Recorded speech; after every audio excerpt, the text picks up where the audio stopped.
All right. We're doing things differently today. We're gonna go right into it. No music, no song, just a warm welcome from yours truly, Oliver Belial, spiritual coordinator here at the Center of Love. And I'd like to welcome you all to the Center of Love, whether you're here in person or joining us virtually by way of the wonders of the internet. We're happy that you could make it.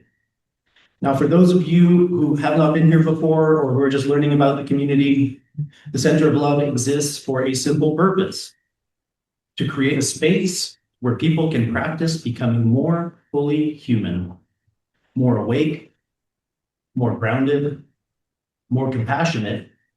And of course, we do this together, not as a performance or as a perfection project, but as a living experiment in love, truth, and community.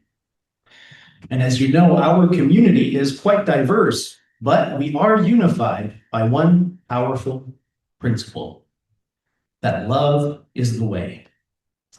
And when we say that, we're not talking about sentimentality.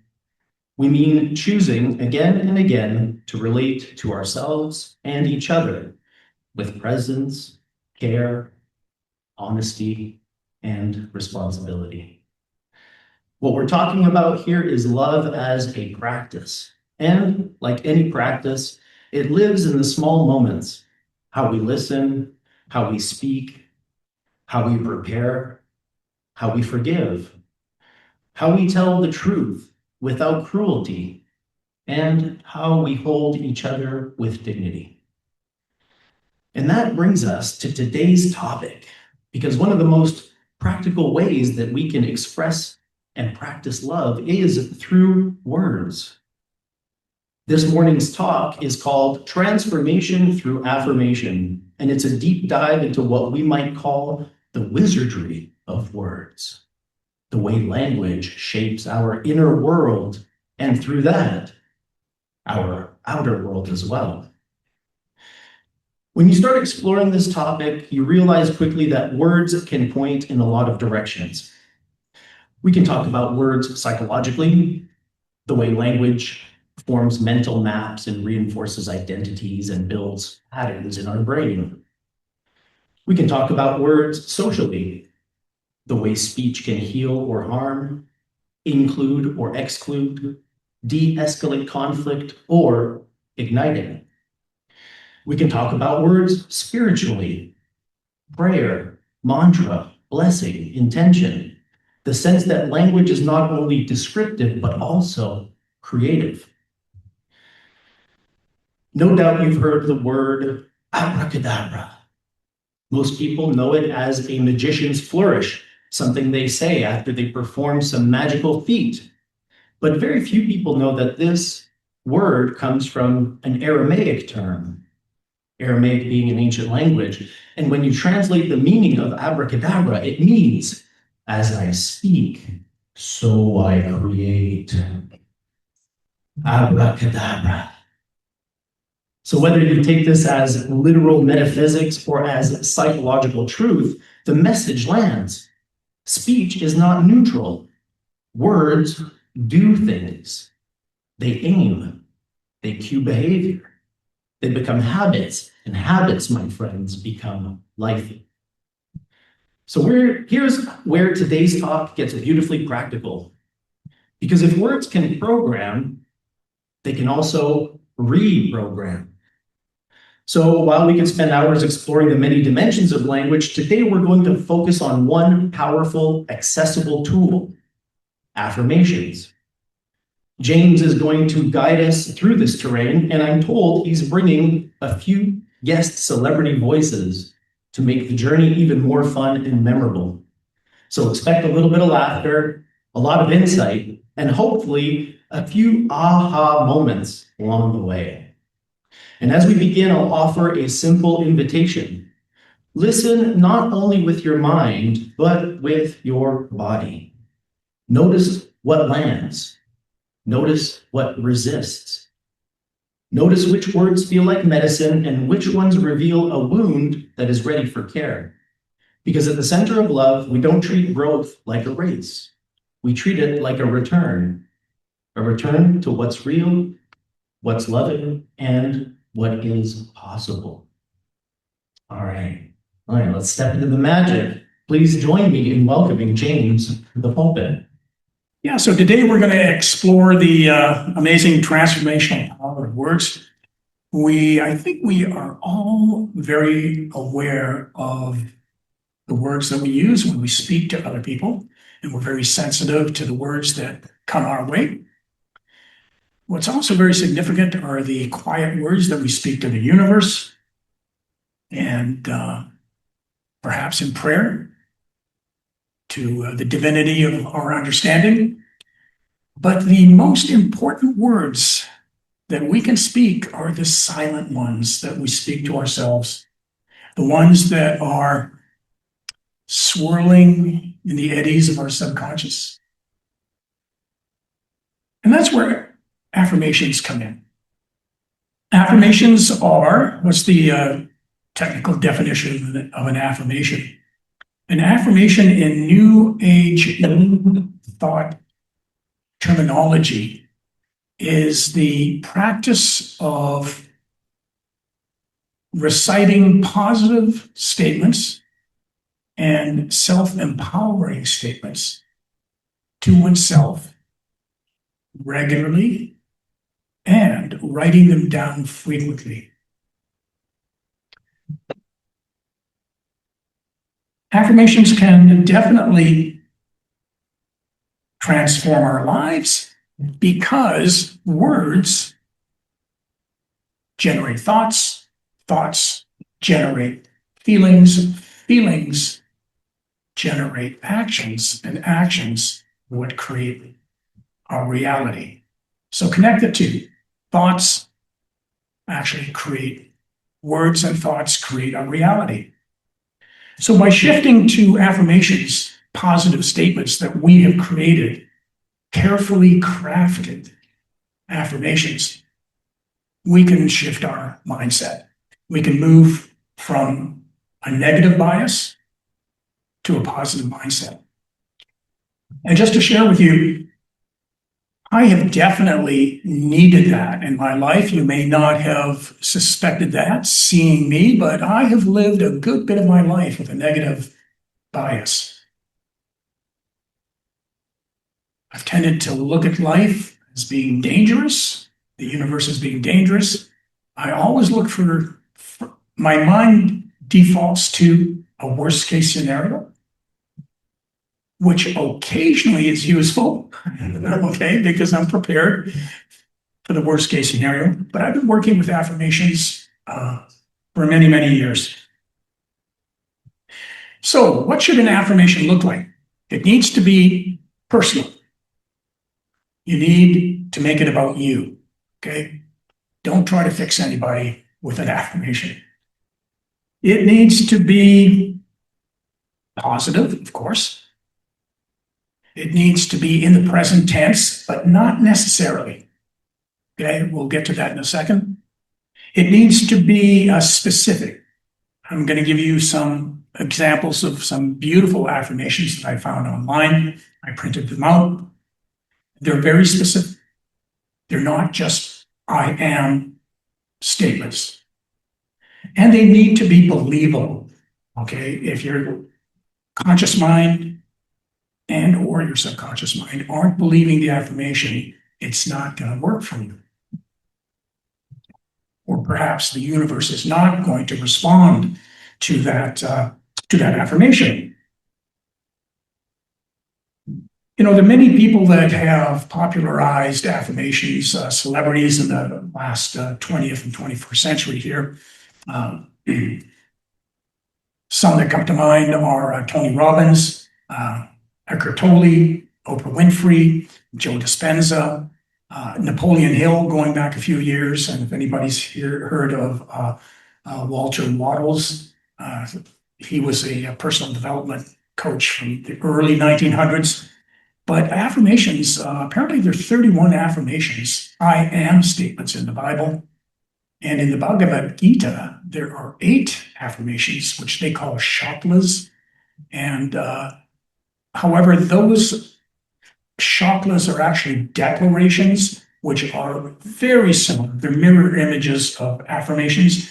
Declarations generally talk about an event or a situation that doesn't involve you. For example, the universe is an abundant and safe environment.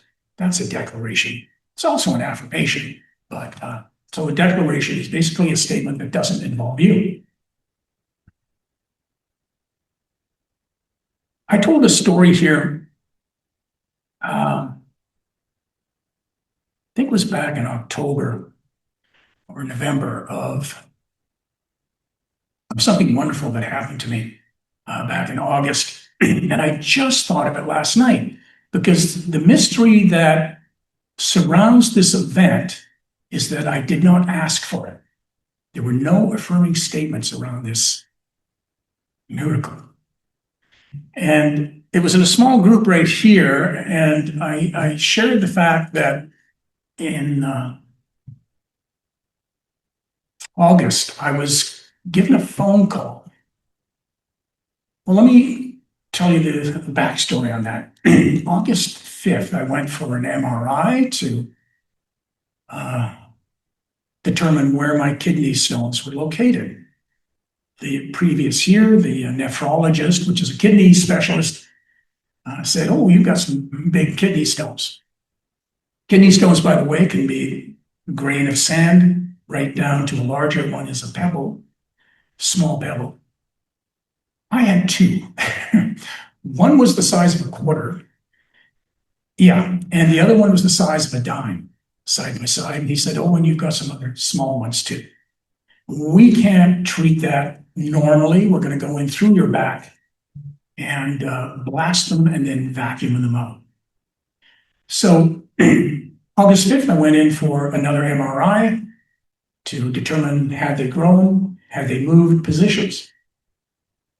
August 10th, I get a call from the receptionist at the doctor's office. Says the doctor wants to talk to you. I said, "Oh, really? What's this about?" And she said, "Well, why don't we leave that up to him?"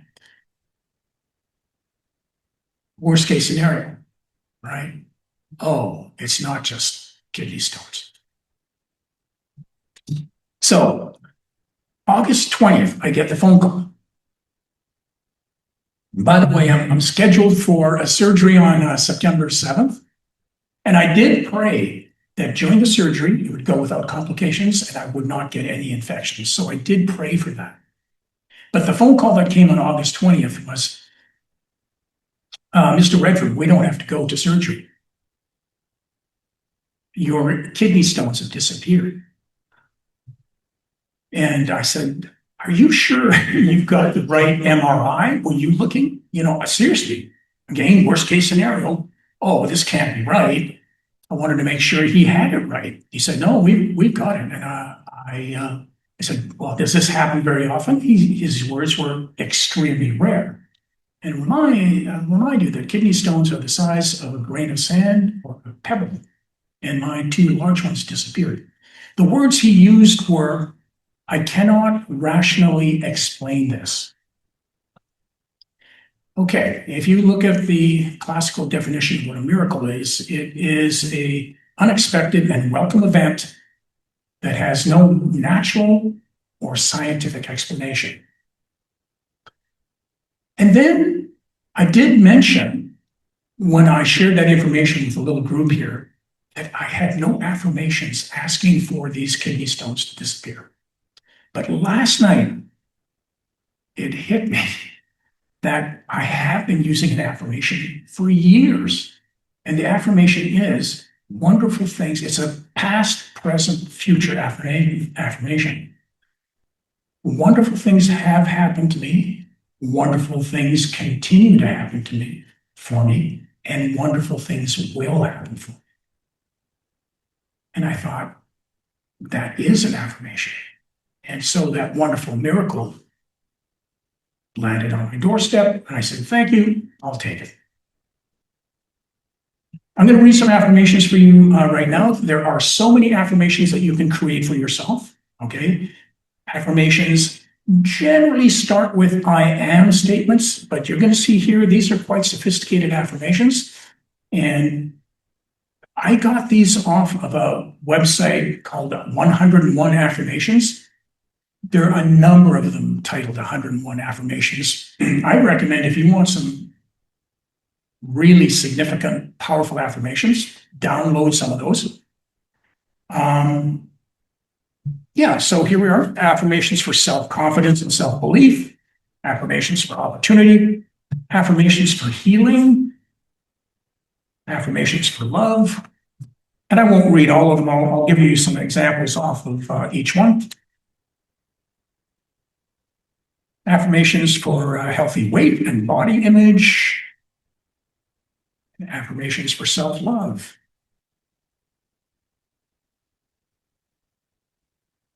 Affirmation for self-confidence and self-belief. Fear is only a feeling. It cannot hold me back. I know that I can master anything if I do it often enough. Today, I am willing to fail in order to succeed. I believe that I have the strength to make my dreams come true. I'm going to relax and have fun with this, no matter what the outcome. I'm proud of myself for even daring to try. I am proud that I grow in strength with every forward step I take. Affirmations for opportunity. Now, notice these don't start with I am, so they don't have to start with I am.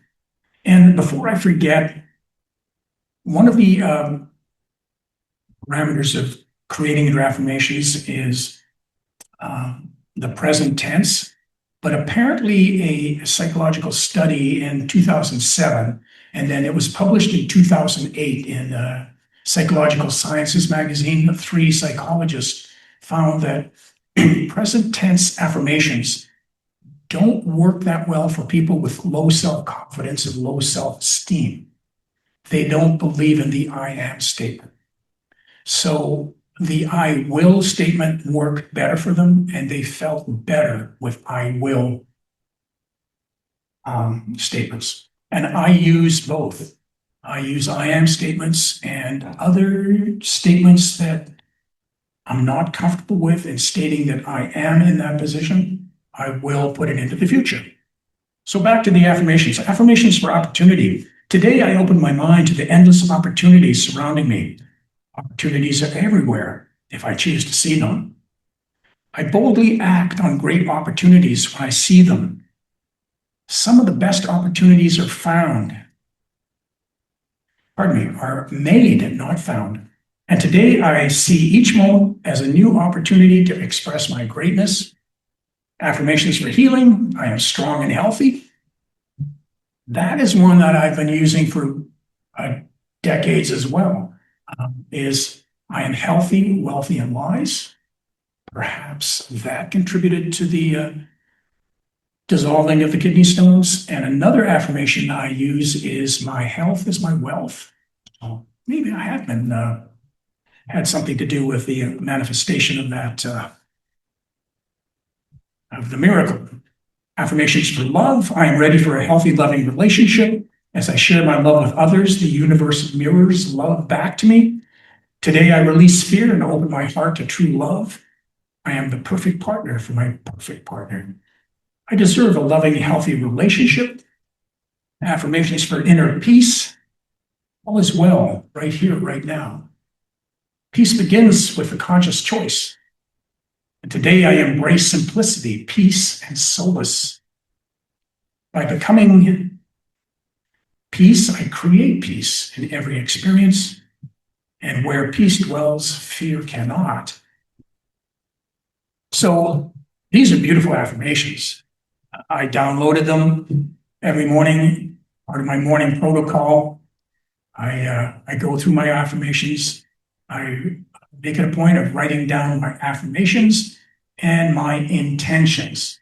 Intentions are obviously what you intend to create. And what we speak is what we create. Now, these are statements. What are give you the power of words in a request. I've told this story once before. Again, I wouldn't call this a miracle. Synchronicity, yes. Coincidence, yes. Good luck, yes. So back in 2011, I had abdominal surgery to remove a cancer tumor. And the doctor said, we got it all. Excuse me. I'm pretty sure we got it all. Worst case scenario. Well, what if they didn't? What if some rogue cancer cells were now roaming my body and were going to metastasize? So I prayed. I was raised a Roman Catholic, and so we were taught how to pray, and we did a lot of praying, and consequently, I believe in the power of prayer. I'm just talking to the universe or talking to your divinity that as you see it. And I asked the universe for more time. 2 months later, I found this beautiful Omega watch in the grass in a park in Vancouver. And I said, you got to be kidding. It's new, okay? It's new. And I took it to a jeweler and I said, is this the real thing or is this a knockoff? He said, no, it's the real thing. It's not worth very much, only about $400. And that's more money than I'm going to spend on a watch. Synchronicity? Absolutely. Coincidence? Yes. Manifestation? I think so. Now, here's the weird part.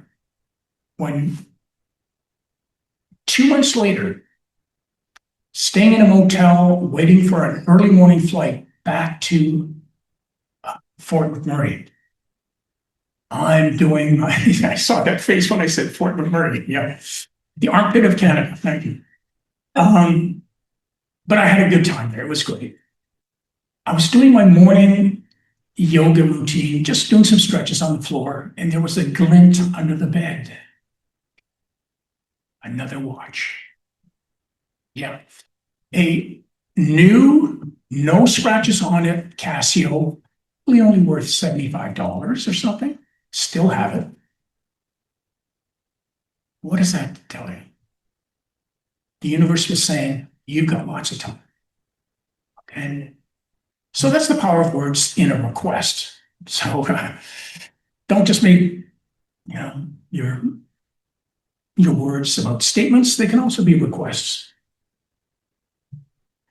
We're going to end our session here with an affirmation meditation.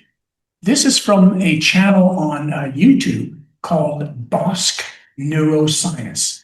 BOSQE Neuroscience, all one word. This channel has got beautiful affirmations on it. I will go for a long walk, plug in my earplugs, and listen to gratitude affirmations, which are really uplifting. The beauty of listening to affirmations when you're on a walk, it stops the monkey mind. You're not thinking of anything else. You're just listening to these beautiful statements. And occasionally, he or she, whoever creates this channel, will come up with an affirmation that goes, bing, wow, I never thought of that. Or, wow, I need to be working on that. So affirmations and words definitely have transformative powers in our lives. They shift us from a possibly negative mindset to a positive state. They will change our software in our brain if you practice them regularly and frequently. They'll change the software, those thoughts, those beliefs, those narratives that you've got locked away in your head. But they will also change your brain physically over a period of time. Yes, neuroplasticity, new circuits will develop in your brain that move you to a more positive orientation. And I've seen that in myself. I've surprised myself some ways at seeing a situation in a positive light, and a part of my metacognition, part of your cognition that analyzes how you're thinking, goes, wow, that's different. You didn't used to think like that. So I hope you've got something from this presentation. I hope you visit Boston Neuroscience, download some affirmations, create some for yourself, and that you employ affirmations regularly into your lifestyle. Not just in the morning. You can practice them anywhere. You can practice them in the shower, while you're on a walk, and certainly while you're driving. It puts your mind into a positive state.